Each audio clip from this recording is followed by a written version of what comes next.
नमस्कार, आप देख रहे हैं सी न्यूज भारत और मैं हूं आपके साथ ज्योति श्रीवास्तव। वक्त हो गया है बुलेटिन का, जिसमें हम जानेंगे कि बिजनौर में किसके द्वारा गौ आश्रय स्थल का उद्घाटन किया गया, झारखंड में किसके द्वारा हुआ नॉकआउट क्रिकेट टूर्नामेंट का आयोजन और महोबा में किसने हरी झंडी दिखा प्रचार वाहनों को किया रवाना। इन तमाम खबरों को जानेंगे विस्तार से, तो आइए निगाह डालते हैं इस वक्त की बड़ी खबरों पे। बिजनौर में मुख्य विकास अधिकारी द्वारा विकासखंड नूरपुर की ग्राम पंचायत पूरनपुर नगला में नवनिर्मित अस्थायी गौ आश्रय स्थल का उद्घाटन किया गया। उद्घाटन के समय उप जिलाधिकारी चांदनपुर ऋतु रानी, खंड विकास अधिकारी नूरपुर और थानाध्यक्ष नूरपुर नीरज शर्मा, ग्राम पंचायत सचिव, ग्राम प्रधान व अन्य ग्रामवासी गण उपस्थित रहे। बिजनौर से सी न्यूज संवाददाता सलीम हाशमी की रिपोर्ट।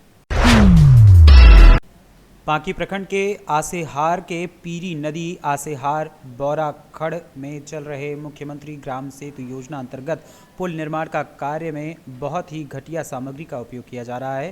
ख़ास बात तो ये है कि जहां 10 mm की सरिया का इस्तेमाल होना चाहिए था, वहां 8 mm की पतली सरिया लगातार लगाई जा रही है।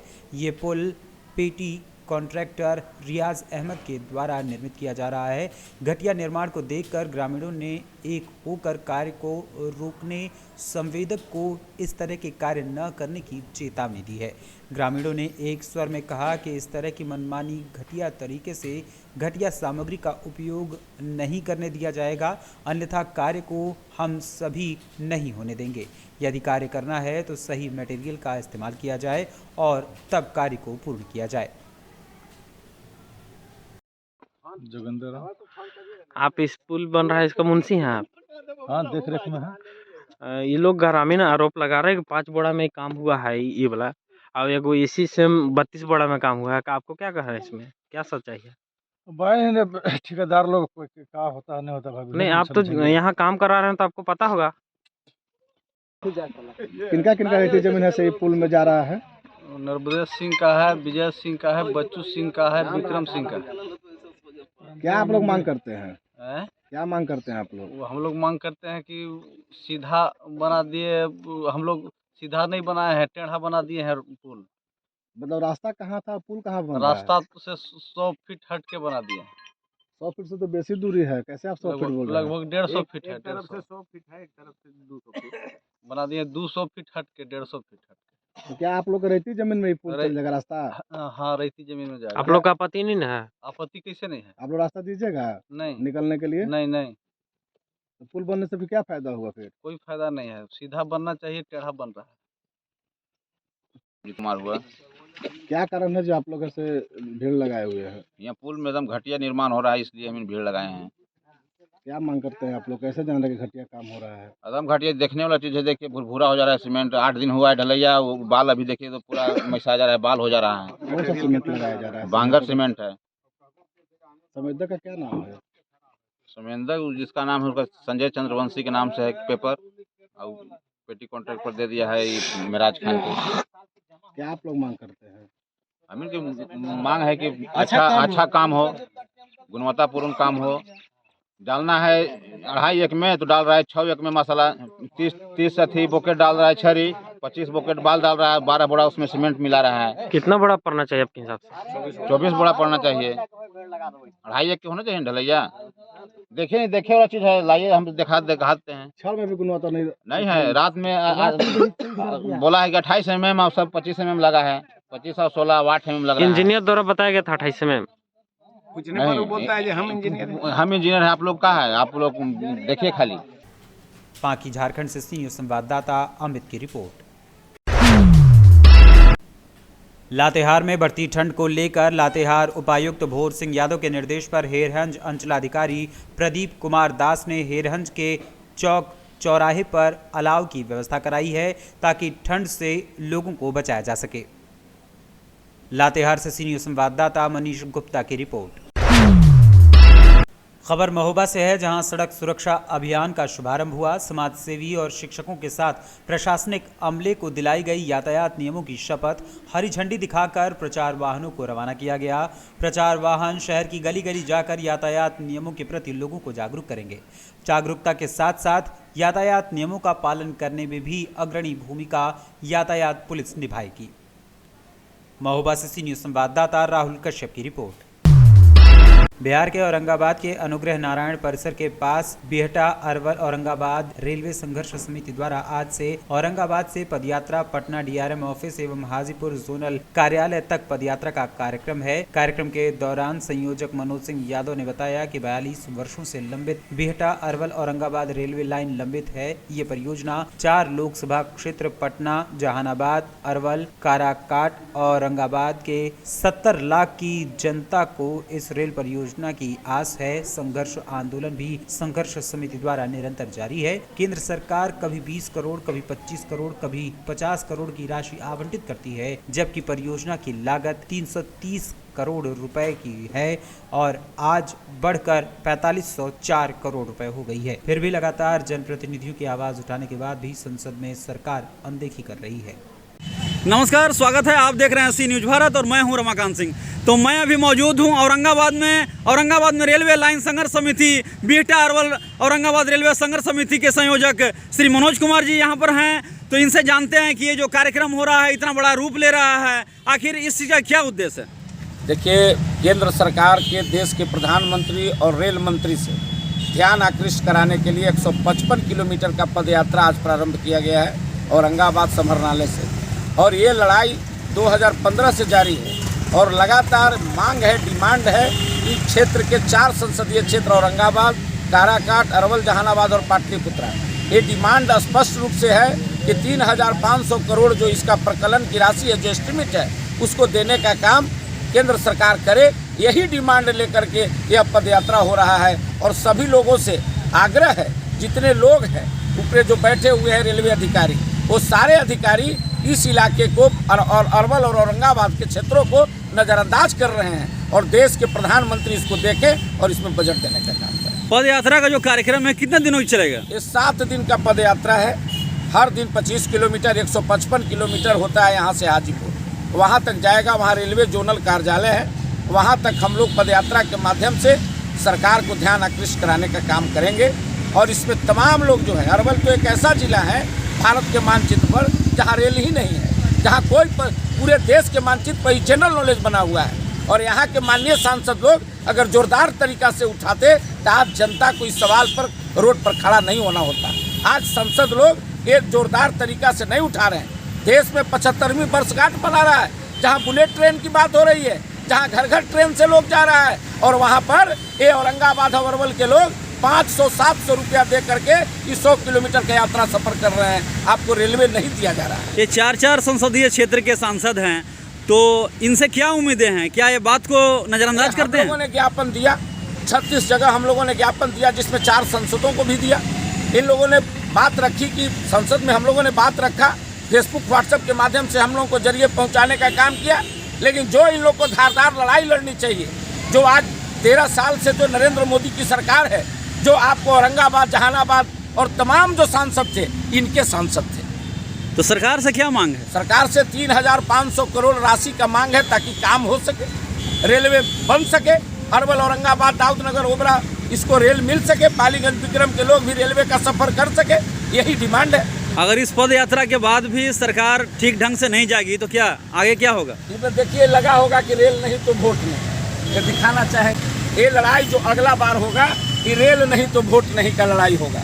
और ये जो 4 सांसद हैं, ये इनका सवाल नहीं है, यहाँ के विधायक पर भी हमारा क्वेश्चन है, यहाँ जो जिला पार्षद है उन पर भी क्वेश्चन है, यहाँ जो जनप्रतिनिधि है, सारे लोग को मिलकर काम करना चाहिए और तब जाकर के मामला होगा। हम लोग तो जगाने का काम कर रहे हैं, जागृति पैदा कर रहे हैं। जनता कितना सपोर्ट मिल रहा है? जनता का समर्थन तो बराबर मिला है। जनता का समर्थन से ही और सब लोगों के आपसी सहयोग से ही ये 8 वर्ष से आंदोलन चल रहा है। चलिए, ये थे हमारे साथ मनोज कुमार सिंह जी, जो संयोजक हैं बिहटा अरवल औरंगाबाद रेलवे संघर्ष समिति के, जो साफ साफ बता रहे थे केंद्र सरकार से इनका मांग है कि जितना जो बजट मिलना चाहिए वो बजट उपलब्ध नहीं हो पाती है, जिसके कारण जो काम है वो बिल्कुल अधर में लटका हुआ है। और चूँकि जब तक वो चीज़ जो फंडिंग है वो फंडिंग नहीं मिलेगी, तब तक न इसका विकास हो पाएगा, न जनता के लिए ही वो कारगर हो पाएगी। तो इनका मांग है कि अगर हमको ठीक से मांग को पूरा नहीं किया गया तो इस बार इन लोगों का साफ साफ कहना है, रेल नहीं तो वोट नहीं। इस आधार पर जो है ये लोग आगे का जो है कार्रवाई करेंगे और इसी आधार पर जो है ये लोग आगे का जो भी चीज़ है होगा उसको देंगे। और सबसे बड़ा चीज़ है कि इतनी भारी संख्या में जो आप भीड़ देख पा रहे हैं, ये भीड़ कोई बुलाई हुई भीड़ नहीं है, जनता खुद अपने से आई हुई है और जनता चाहती है कि इस चीज़ पे जो है जल्द से जल्द जो है सरकार का ध्यान आकृष्ट हो, और सरकार के लिए भी भलाई उसी में है कि वो जल्द से इन बातों का निदान करके वोट जो जनता है उनको अपने पक्ष में करा। औरंगाबाद से सीयू संवाददाता रमाकांत सिंह की रिपोर्ट। खबर बहराइच से है, जहां एकल ग्रामोत्थान फाउंडेशन के द्वारा कस्बा बाबागंज में सिलाई कढ़ाई प्रशिक्षण केंद्र का उद्घाटन किया गया। ब्लॉक प्रमुख नवाबगंज जयप्रकाश सिंह कार्यक्रम के मुख्य अतिथि रहे। मां सरस्वती की प्रतिमा के सम्मुख दीप प्रज्वलित करने के पश्चात कार्यक्रम का शुभारंभ करते हुए मुख्य अतिथि ब्लॉक प्रमुख नवाबगंज जयप्रकाश सिंह ने कहा कि ग्रामीण क्षेत्र की महिलाओं को सशक्तिकरण अभियान के तहत एकल अभियान ट्रस्ट द्वारा ये एक सार्थक पहल की जा रही है ताकि उन्हें सशक्त बनाया जा सके। उन्होंने कहा कि इस प्रशिक्षण कार्यशाला में ग्रामीण क्षेत्र की महिलाएं सिलाई कढ़ाई में प्रशिक्षण हासिल करने के साथ ही अपने सपनों को भी साकार कर सकती हैं। ब्लॉक प्रमुख ने कहा कि महिला सशक्तिकरण की दिशा में एकल ग्रामोत्थान फाउंडेशन का ये कदम महिलाओं को स्वरोजगार के लिए प्रेरित करने का कार्य करेगा। बहराइच से सी न्यूज़ संवाददाता संतोष की रिपोर्ट। गाजीपुर के देवकली ब्लॉक के सरौली ग्राम सभा में कुछ ग्रामीणों का आरोप है कि ग्राम प्रधान भुवनेश्वर यादव ने ग्राम सभा में जमकर भ्रष्टाचार किया है। स्थानीय ग्राम निवासी पिंटू निषाद ने बताया कि ग्राम प्रधान के द्वारा खड़ंजा के जगह पटंजा लगाया गया है। उन्होंने ये भी दावा किया कि जो ईंट लगाई गई है वो 3rd क्वालिटी की ईंट है। आरोप ये भी है कि ग्राम पंचायत सचिवालय के बाहर लगे हैंडपंप पानी नहीं दे रहे हैं। गांव निवासी सोनू यादव ने बताया कि विद्यालय में MDM नियम के अनुसार नहीं बनता है और न ही अच्छी पढ़ाई होती है। अभी हाल में बना ग्राम पंचायत सचिवालय के नीचे ईंट दिखाई दे रही है, जो कि ये भी एक सवालिया निशान खड़ा कर रहा है। निषाद है। पिंटू जी किस गांव के निवासी हैं?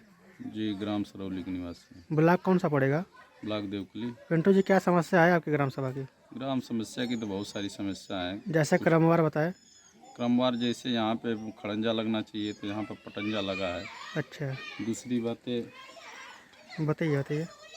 दूसरी बात है कि जो पंचायत भवन है जी, वहाँ पर कोई भी व्यवस्था नहीं है, न रेडियो है, न वहाँ 4 इंची का जो निकाला गया RCC नहीं निकाला गया ईंट के माध्यम से, और सिर्फ 4 इंची दिखावा में है। हैंडपम्प की दुर्दशा ऐसी हो चुकी है कि जैसे वहाँ पे पानी की भी व्यवस्था नहीं है। तो हैंडपम्प पंचायत भवन पे लगा है? पंचायत भवन है। अच्छा, ये बताइए कि आपके ग्राम सभा में जो खड़ंजा पटंजा लगा है किस क्वालिटी की ईंट की प्रयोग की गई है? 3rd क्वालिटी है। 3rd क्वालिटी है। 3rd क्वालिटी का 4th। क्या नाम है आपका? सोनू यादव। सोनू जी किस गांव के निवासी है? ग्राम सरौली, थाना करंडा, ब्लॉक देवकली, जिला गाजीपुर। क्या समस्या है आपकी ग्राम सभा हमारे की? गांव की समस्या तो बहुत है। जैसा में क्रमवार बताइए। जैसे कि हमारे विद्यालय की समस्या है, और जो है गांव की खड़ंजा का समस्या है, और जो है पोखरी की समस्या, 2 हमारे गांव में पोखरी है उसकी समस्या है। विद्यालय की समस्या क्या है? विद्यालय में अच्छी पढ़ाई भी नहीं होती है, और वहाँ पे जो है मिड डे मील जो बनता है वो भी नहीं, डेली जो है सरकार का नियम वो भी नहीं लागू है, और बच्चे भी बहुत ज़्यादा कम पढ़ते हैं। क्या नाम है प्रधानाध्यापक का विद्यालय के? वीरेंद्र यादव है। पोखरी की क्या समस्या है? पोखरी की समस्या जो पूर्व प्रधान के द्वारा पोखरी का सफाईकरण कराया गया था, और वो पोखरी उसी तरह से है। उसमें यदि बच्चे आएंगे, वो जो पूरा पोखरी है उसमें बच्चे गिर जाएंगे तो मर जाएंगे। इसकी शिकायत आप किन किन अधिकारियों के यहाँ कर चुके हैं? तहसील दिवस पे भी दिए, DM साहब के यहाँ भी दिए, इसके बाद मुख्यमंत्री को भी हम ऑनलाइन किए हैं और सब कुछ किए हैं। क्या आश्वासन मिला? कोई आश्वासन नहीं। ये लोग बोले ठीक है वो निस्तारण हो जाएगा, तो कोई कार्रवाई नहीं। और जो पूर्व प्रधान के द्वारा जो धांधली की गई है। और खड़ंजा क्या बता रहे थे आप?